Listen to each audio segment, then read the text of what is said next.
Welcome to today's video. I still have a little bit of a lisp. My tongue is still sore because I bit it the other day. So today I was gonna make grapes, but I don't have two purple yarns, so I'm gonna make blueberries instead. I'm using kind of a smaller hook. You might want to use a bigger hook to get comfortable with this stitch initially. So this puff stitch, similar to the popcorn stitch, but a little bit different. One might work for you while the other one's a little harder. It just depends on the person. It's a thicker stitch, it's a nice absorbent stitch. It would make a good scrubby for like your bath or something.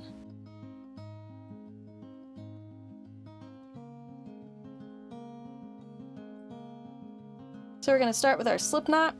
Bring your tail over your working yarn and then come up underneath and pull your working yarn through. And then you're gonna chain 5 or 6. Depending on what size yarn and hook you have, you might need more.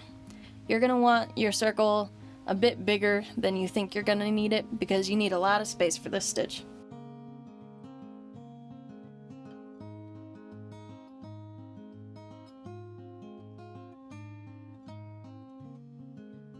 You're going to slip stitch back into the first stitch to close your circle, and then you're going to chain 1 so that we have a little bit of space.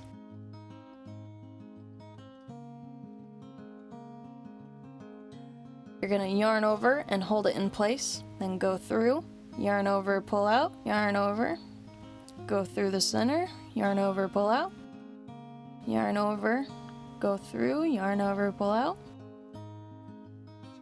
yarn over, go through, yarn over, pull out. And you're going to want to do this 5 times total, so there's going to be 11 loops over your hook. You can count them and double check. And then yarn over and pull through all of them, and then do a slip stitch to squeeze them all together at the tip. And then right next to it you're going to do a single stitch and then a chain stitch. This gives us a little bit of space between each of these so that we have more space to work with in the next row. And then you're going to want to do 4 or 5, depends on what you're comfortable with. I'm starting with 4 loops going around, and then my second row is going to have 8 loops because I'm going to do 2 between each of my first stitches, my first puff stitches. Now I'm just going to let the rest of this first row play at normal speed. I'm not going to speed it up, that way you can watch it and get a good idea, a solid idea of how the stitch actually works and should look, and then I will speed up the rest of the video because it's just the same thing over and over again. We're just going to discuss how the pattern plays out.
I'm choosing to switch between 2 colors for each row. So I am tying off, slip stitching into my first stitch of the row, and then tucking in my tail. If you're starting a new color, you're gonna slip stitch it onto your previous row and then do a chain stitch. We're gonna do 2 puff stitches between each of our previous puff stitches. So on either side of each of your puff stitches, you will have a new puff stitch. So you will total 8. Or if you started with 5, you'll total with 10. For my third row, I accidentally continued doing 2 on each side, being my last row. It's fine, just because it's just a little bit wavy because I have a few too many stitches. What you should do is not that. You should start that fancy little pattern we've been doing all week, where you're gonna have 1 stitch and then 2 stitches in our third row. So row 2 had 2 puff stitches between each of our first row stitches. This third row, we're gonna do 1 puff stitch between 2 of the puff stitches from row 2, and then we're gonna do 2 puff stitches between 2 stitches from row 2. So we're only increasing between every other stitch in row 3. Then in row 4, you'll have 1 puff stitch, 1 puff stitch, and then 2 puff stitches. And then you'll continue increasing the single puffs by 1 every additional row, just like we've been practicing all week. The puff stitch is a little bit harder, so take your time. I even went slow and I still messed up a few times. If you need to only do 4 yarn overs instead of 5 like I'm doing, then do that. That's totally fine. If you have a nice big hook and a smaller yarn, you can do 6 or 7 yarn overs. Do whatever's comfortable. You want to avoid cramping your hand. Stretch frequently, take breaks between each row. Make sure you're not stressing your hand. Try to hold your hook looser if possible. Don't hurt yourself. If you have any questions, leave them in the comments below or contact me on any of my social media pages. I hope you have a wonderful day and happy crafting.